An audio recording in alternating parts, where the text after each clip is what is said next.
Halo, Assalamualaikum, salam sejahtera.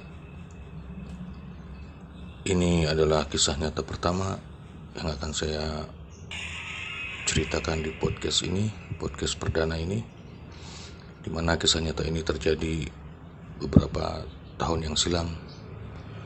Dan kami akan beri judul kisah ini dengan nama Teror Kuntilanak Merah. Oke, selamat menyaksikan. Malam itu jam menunjukkan pukul 23.00. Ya, ini saatnya kami pulang. Jam kerja yang melelahkan emang. Sebelum pulang, sempetin dulu deh beli roti bakar kesukaan ibu. Tidak lama kemudian sudah sampai deh di rumah. Tapi ke rumah dalam keadaan gelap ya. Apa ibu tidur? Bu,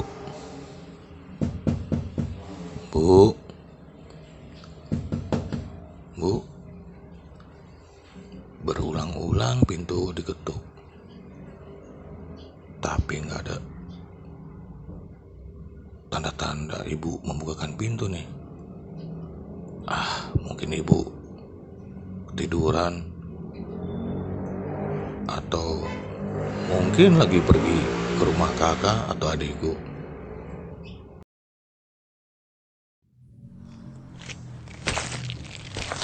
Kondisi ngantuk berat. Sudahlah, cari kunci pintu aja deh. Biasanya ibu pasti naruhnya di samping pot bunga. Ya, samping pot bunga, di atas bibir kolam. Ketika gue lagi cari-cari kunci pintu dalam keadaan gelap, tercium bau amis yang luar biasa. Apa banyak ikan yang mati ya? Tapi kok bau amisnya kenceng banget nih. Tiba-tiba sekujur tubuhku merinding.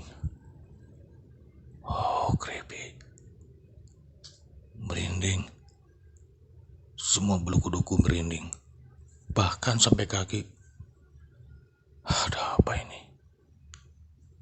Dengan napas masih terengah-engah, gue alhamdulillah akhirnya menemukan kunci rumah. Alhamdulillah. Segera gue buka pintu rumah dan beranjak ke kamar tidur. Tarik selimut untuk menutupi sekujur tubuh untuk menghilangkan rasa takut. Tiba-tiba terdengar suara langkah dekat pintu kamarku. Suara apa itu? Suara siapa?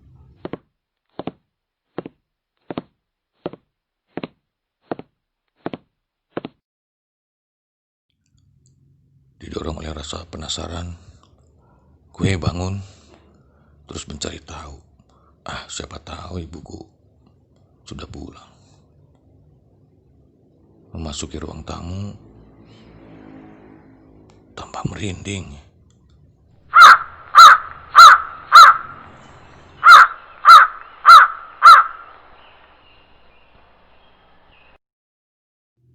Tiba-tiba di belakang gue mendengar sesuatu. Sumpah deh, merinding banget.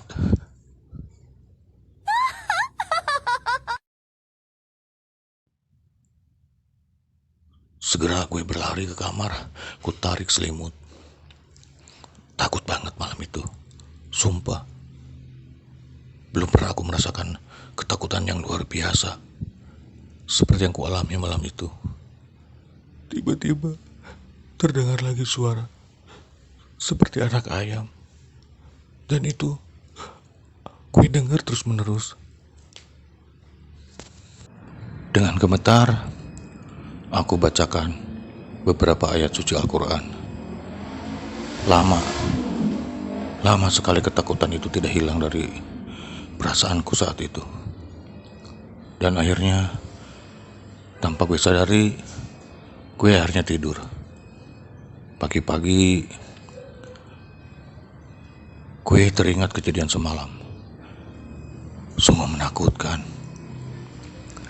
Dan ternyata teror kuntilanak itu tidak berakhir sampai di situ. Hampir selama sebulan, gue mengalami gangguan-gangguan dari sosok kuntilanak yang ada di rumah gue. Sosok kuntilanak itu gue tahu dari seorang ustadz yang datang ke rumah gue untuk mengobati perasaan takut gue, dan sang ustadz mengatakan kalau ada seseorang yang tidak menyukai keluarga kami, mereka mengirimkan beberapa makhluk ke rumah kami. Tujuannya katanya sih untuk membuat kami sakit. Siapa mereka? Apa salah kami? Pikir kami saat itu. Ibu hanya menyarankan untuk terus berdoa siang dan malam. Suatu malam, gue sama ibu sedang berbincang-bincang sambil menonton televisi malam itu.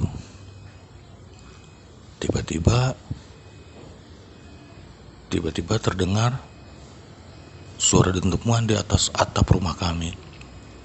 Suaranya cukup keras dan mengagetkan kami. Ya, seperti batu besar yang dilemparkan seseorang ke atap rumah kami. Ayo nak, berdoa. Kita berdoa nak. Gue manut. Dengan refleks, gue mengikuti saran ibu untuk berdoa. Dan tidak lama kemudian terdengar seperti seorang perempuan tertawa.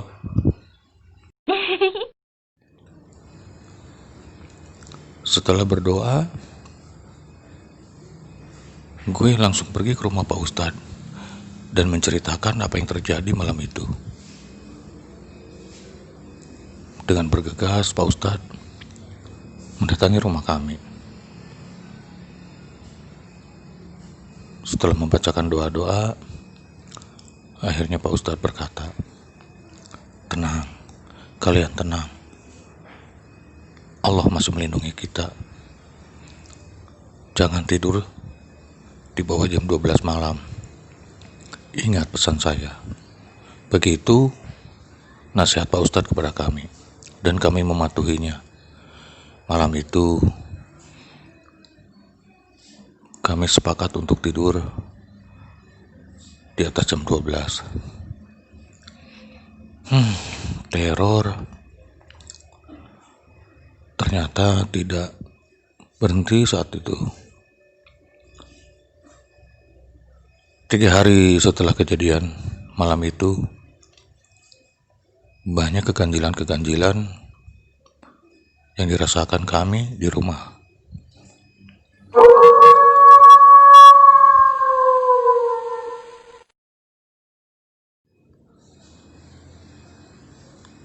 Gue dengan ibu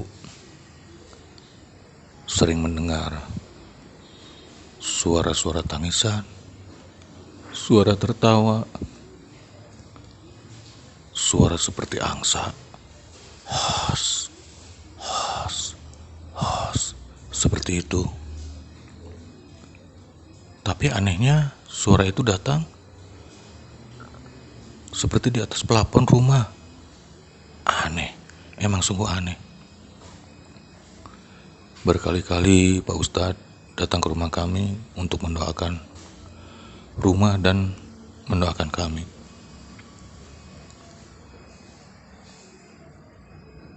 Saya pesan kepada Anda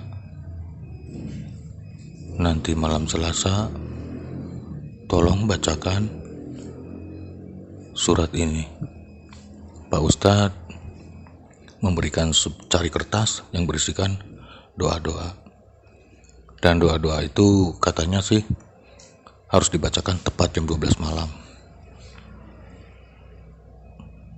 Kalau ada suara apa-apa, tolong tenang dan tetap meminta perlindungan kepada Allah. Begitu pesan Pak Ustadz kepada kami. Kami mengangguk secara serentak. Dan akhirnya Pak Ustadz itu pamit.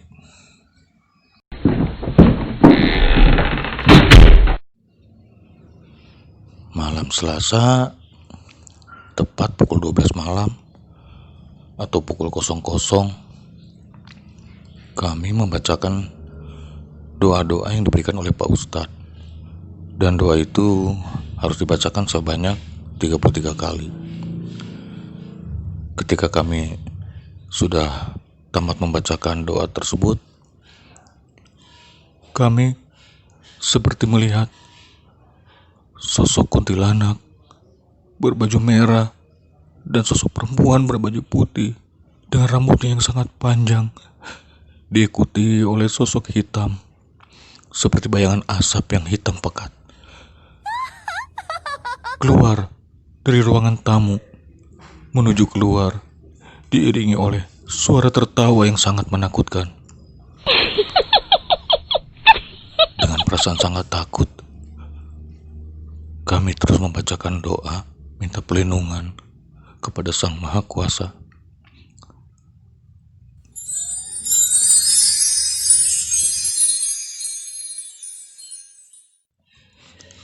Dengan perasaan masih takut, sambil memejamkan mata, kami terus melantunkan doa, meminta perlindungan kepada Sang Maha Pencipta.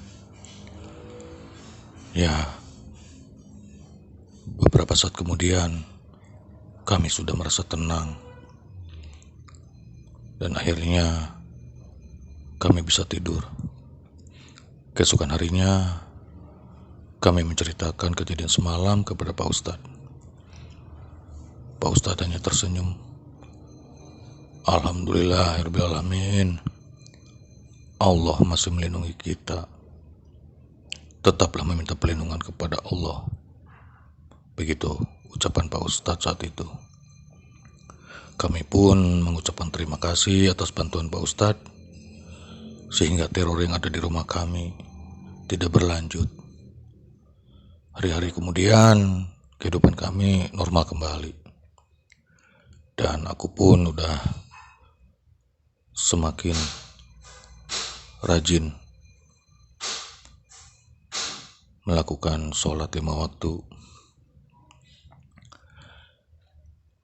Begitulah rekan-rekan kisah nyata yang disampaikan oleh rekan kami Rudi Laksana. Semoga kisah ini menjadi pelajaran buat kita bahwa sesungguhnya doa kepada Yang Maha Kuasa lebih dari segala-galanya. Jika ada kekurangan ataupun kesalahan dalam pengucapan, kami pihak Cermin Horor meminta maaf kepada para pemirsa. Sampai bertemu di cerita kisah nyata lain. Wassalamualaikum warahmatullahi wabarakatuh. Rahayu, salam sejahtera. Terima kasih.